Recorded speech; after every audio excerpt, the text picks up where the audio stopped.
నిన్నగాక మొన్న గత 2 రోజుల క్రితం ములుగు జిల్లా వెంకటాపూర్ మండలానికి చెందిన నర్సాపూర్ గ్రామానికి చెందిన సాయి చరణ్ అనే వ్యక్తిపై మరి మరకలు ముస్లిం వ్యక్తులు మరి ఇష్టానురహితంగా మరి ఆ పిల్లగాన్ని కొట్టడం జరిగింది. అతడు పిజ్జా డెలివరీ బాయ్ గా చేస్తూ హన్మకొండలో జీవనాన్ని గడిపిస్తూ ఉండగా మరి వాళ్ళ అక్క ఒక సహచర ఉద్యోగి, ఆ ముస్లింకి చెందిన ఆమె సహచర ఉద్యోగి, తనకు జీతం సరిపోవడం లేదు, వచ్చే ఆదాయం సరిపోతలేదని వాళ్ళ అక్కకు మరి ఆ సహచర ఉద్యోగి చెప్పడంతో ఈ సాయి చరణ్ అనే వ్యక్తి కూడా మరి వాళ్ళ అక్క చెప్పినందుకు ఆ మాట విని వేరే ఉద్యోగం ఇప్పిస్తానని మరి తీసుకుపోవడం జరిగింది. మరి దాంట్లోనే క్రమంగా అక్కడ హన్మకొండలో చౌరస్తాలోని మరి వేరే ఉద్యోగం మాట్లాడుతుండగా ఈ మరకలైన వ్యక్తులు, ఈ ముస్లిం వ్యక్తులు మరి చూసి అతన్ని తీసుకుపోయి అలంకారంలో ఇష్టం ఉన్నట్టుగా కొట్టడం జరిగింది.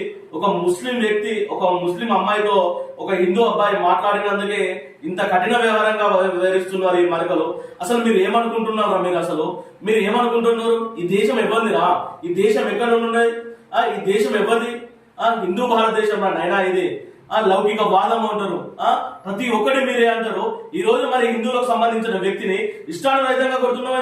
అవులగానే ఏమన్నా అంటే ఒక ఉద్యోగికి హెల్ప్ చేస్తే హెల్ప్ చేసినందుకే నువ్వు ఇంతగా ప్రయత్నిస్తే బిడ్డ ఒక్కడి గుర్తుకో, ఇది మెజార్టీ హిందూ భారతదేశం. బిడ్డ ఎవరిని వదిలిపెట్టే సమస్య లేదు. అతన్ని ఇష్టానుసారంగా కొట్టినావు, అక్కడ నుండి తీసుకుపోయినావు. ఎక్కడికి తీసుకుపోయినావు? మళ్ళీ అక్కడ నుండి అలంకారం నుండి ఇంకో ప్రదేశానికి తీసుకుపోయినావు, అక్కడ నుండి ఇంకో ప్రదేశానికి 3 చోట్ల పొద్దున మధ్యాహ్నం 2 గంటల నుండి మొదలు పెడితే 7:30 వరకు ఇష్టానుసారంగా కొట్టి వాడికి కనీసం వాడికి కాళ్ళు చేతులు ఆడతలేవు. ఈ రోజు చూసుకున్నట్టయితే వాడికి ఒక్కసారి బుద్ధి ఉండాలి నాయన, తెలుసుకొని మాట్లాడండి. సాటి మనిషికి సాయం చేసే ధర్మం సాయం చేసే ధర్మం నైనా హిందుత్వ దేశం అంటే. హిందువులు అంటే సాటి మనిషికి హెల్ప్ చేస్తారు. వాడు కులం చూడడు, మతం చూడడు, ఎవరు చూడడు. అరే నా కోసం వచ్చిందంటే వాడు కంపల్సరిగా ఆ పని చేస్తారు. వాడి చేతనైనా పని చేస్తారు లేకుండా లేదు.